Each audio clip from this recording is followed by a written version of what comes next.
Майдандағы қазақ жасының дептерінен. Адам туады, адам өледі. Мұнда тұрған қайғы не? Бұл жаратылыс заңы. Біздің шығыс елдері адам дүниеге келген қонақ. Біраз қонақтадың, аттануын керек деседі. Бірақ адам дүниеге тек қана келіп, әншейін ғана аттана бермейді.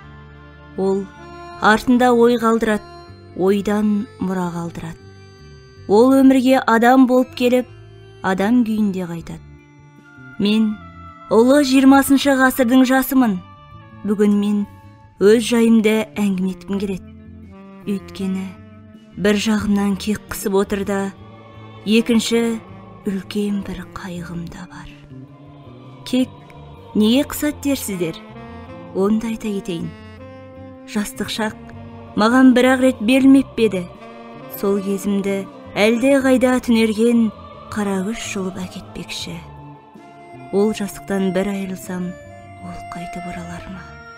Оралмайтын мен жақсы білем. Тіпті жақсы білем. Біз жастар өмір сүруге асығатын едік. Жастық шағымыздың іші тысы бірдей мағыналы болсын деуші едік. Солай емес пе, құрбыларым? Міне, сол қымбат шағымызды фашистер тонап алғысы келеді. Балдырғанды бақшаға өрт салғысы келеді. Мен осыған кектенем.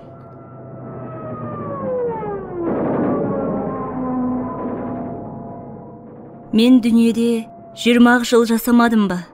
Бірақ дәл қазір ересек адаммын деуге болады. Мен 20-дамын. Бірақ менде ой ақсақалды, байсалды, талай белді артқа салған адамның ойындай. Менің 19 жасымда бар ойым оқуда, қызмет жайында және несін жасырайын, атақ жайында болатын.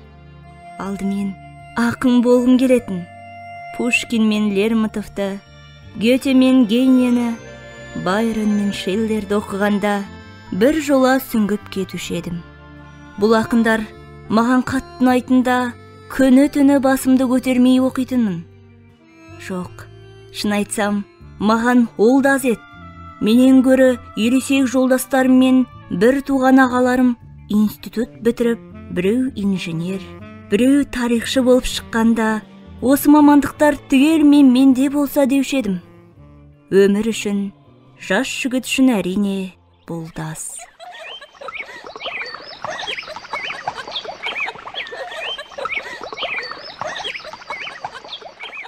Бір жақсы қыз жайында да қатты толғаныш едім. Сүю деген жалғыз сөзде қандай ұлы күш бар. Солай емес пе, құрбылар? Мен бір сұлу қызды, қазақтың бір сұлу қызын сүйуші едім. Аты Жанна.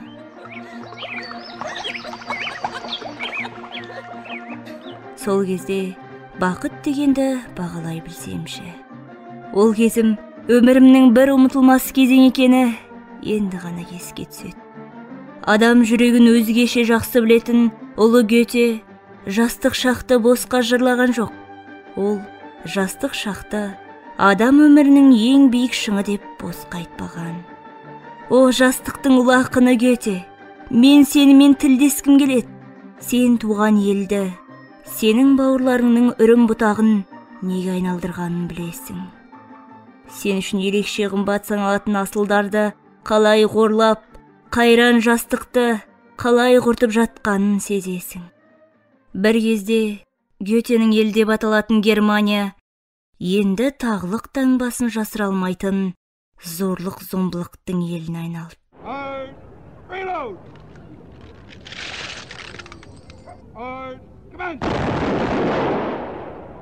Фристердің еліне, шала сауатты ефрейтор Гитлердің еліне айналды.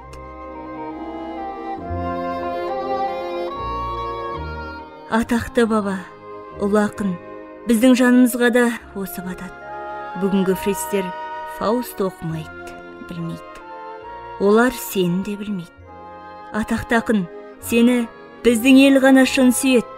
Сені біз Пушкинмен қатар қоямыз. Сен естіп білмеген біз Қазақ жастары, сенің Фаустыңды қандай құрметтейміз. Өйткені біз жастық шақты жас өмірді ерекше сүйеміз.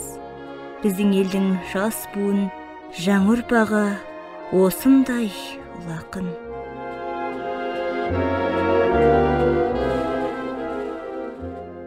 Ордажық ақмақ фрицтер біздің жастығымызды, болашағымызды құртқысы келеді.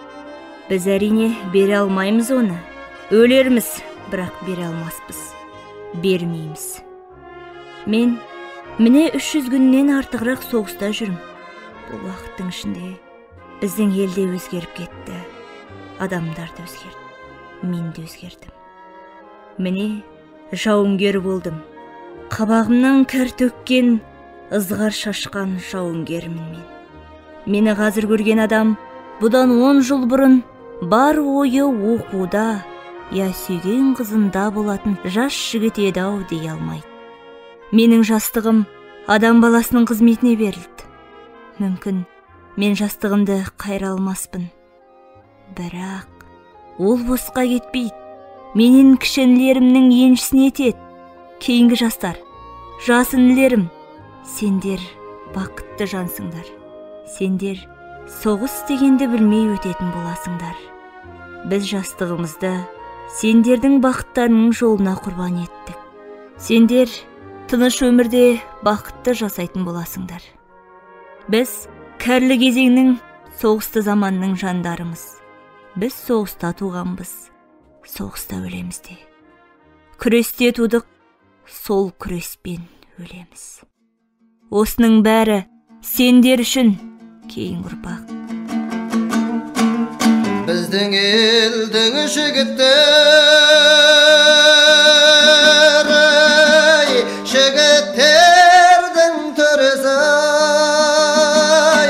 біздің елдің жігіттер ай ұлы мұхит кемесі. Осы елден бақ пен қызыр қашпас екен деп тілеп, осы елдің осал жерін түзеп жүрген шегесі. Осы елден бақ пен қызыр қашпас екен деп тілеп, осы елдің осал жерін түзеп жүрген шегесі.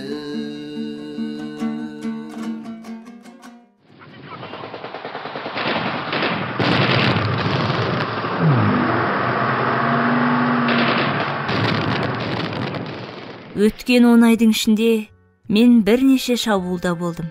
Өлімді тіпті көп көрдім. Жақын жолдасыңның қиналып барып жан тапсыруын көруден ауыр не болады дейсің? Ол жаныңа жаны қосылған досыңның өлімі. Ол тізе қосып бірге алысқан жолдасыңның өлімі. Жауды мен аямайым. Оның өліміне ішім қынжылмайды. Мен адамды емес, адам бейнелі айуанды қырып жүргенімді жақсы білем. Ал енді қасыңда жаңа ғана қызыл әскерше киінген қыршын жас өліп жатқанда жүрегің қатты ауырады құрбылар. Осы қырғын сұрапыл соғыс үстінде жаныңа сүйеу болатын нәрсе біздің жігіттер ерлерше өліп жатыр деген берік сенім. Олардың өлімінде де өмірі бар. Әлі есімде бір шабуылда мен қатты жараландым. Қан майданда қала бердім.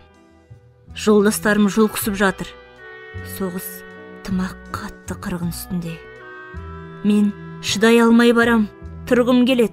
Алға ұмтылғым келет. Амал не, қансырап барам. Көтеріле алар емеспін. Жаңа бататында сол мүгедектік. Өзіңнің дәрменсіздігің. Бір кезде есімді жисам, қасымда бір неміс солдаты шыңғырып жатыр екен. Қызыл әскердің іштегі неміс солдатына қатты қадалған көрінеді. Мен оған «Дыбысыңды шығарма» деп әмір етем. Соғыста жылайым екен дей мен оған. Ол сорлы «Ей солдат, ау, өлгелі жатырмын ғой» дейді. тымақ әлсіреген дауыспен. Не үшін өлмексің дейм мен тағы? Ол жауап бере алмайды. Ауыр ыңқылдай береді. Фриц, неге өлмексің дейм мен саған? Бұл өлім саған не үшін керек бол? Неге құмарттың өлімге? Не үшін өлмексің? Ол сол күйі өліп кетті.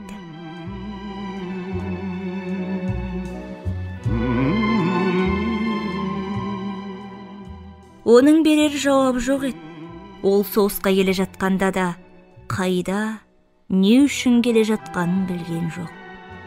Ол соғысқанда да, не үшін соғысатынын білген жоқ. Ол өлімге келе жатқанда, неге өлетінін білген жоқ. Мен соғыстың қымбатқа түсетінін жақсы білем.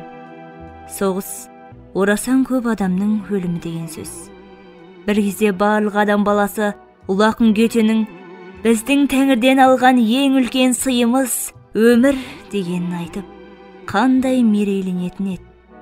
Бұл мерейін ешкім тартып ала алмайды. Адам ұлы адамша өмір сүрсін. Адам дүниесі шын мағынасында адам дүниесі болсын. Біз осы үшін күресеміз. Осының жолында өмірімізді аямаймыз да.